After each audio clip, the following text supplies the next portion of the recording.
Oke, pada video kali ini saya akan menjelaskan 4 manajemen prioritas dalam menggunakan waktu. Yang pertama adalah hal yang penting dan mendesak.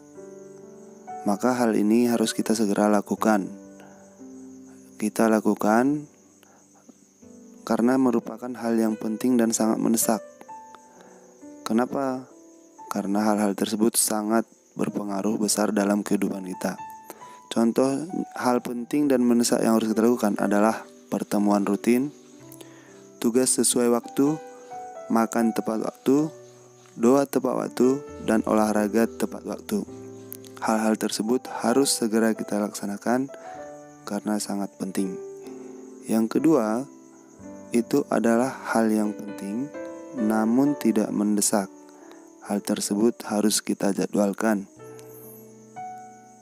Contoh hal yang penting dan tidak mendesak yang harus kita jadwalkan adalah sebagai berikut ini.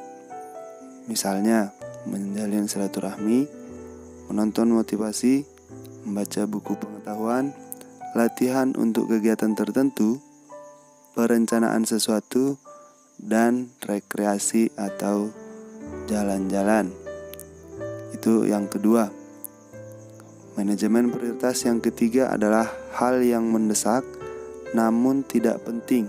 Maka hal tersebut kita delegasikan atau tugaskan kepada orang lain. Hal yang tidak penting tapi mendesak yang bisa kita delegasikan atau tugaskan kepada orang lain, contohnya adalah membalas email, menyetujui suatu ide, membalas pertanyaan pelanggan, menjawab telepon yang tidak dikenal, ataupun mengirim paket barang. Itu adalah manajemen prioritas yang ketiga. Selanjutnya, manajemen prioritas yang keempat adalah hal yang tidak penting dan tidak mendesak, maka kita abaikan.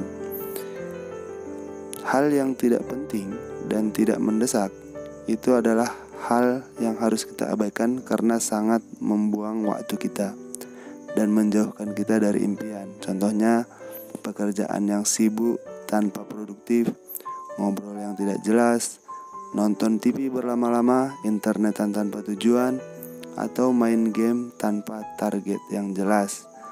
Hal-hal tersebut menyita waktu-waktu berharga kita. Nah, demikian manajemen prioritas yang bisa saya jelaskan. Di video ini terdapat 4 tabel. Kesimpulannya adalah kita harus bisa melakukan hal-hal yang penting dan mendesak dan menjadwalkan hal yang penting tapi tidak mendesak. Untuk kawan-kawan yang mungkin di berbeda profesi, bisa mendata list hal-hal yang penting dan hal-hal yang mendesak, sehingga waktu yang kita pergunakan sangat efektif dan efisien dan dapat membawa kita kepada impian-impian jangka pendek, jangka menengah, dan jangka panjang. Semoga bermanfaat. Salam sukses selalu.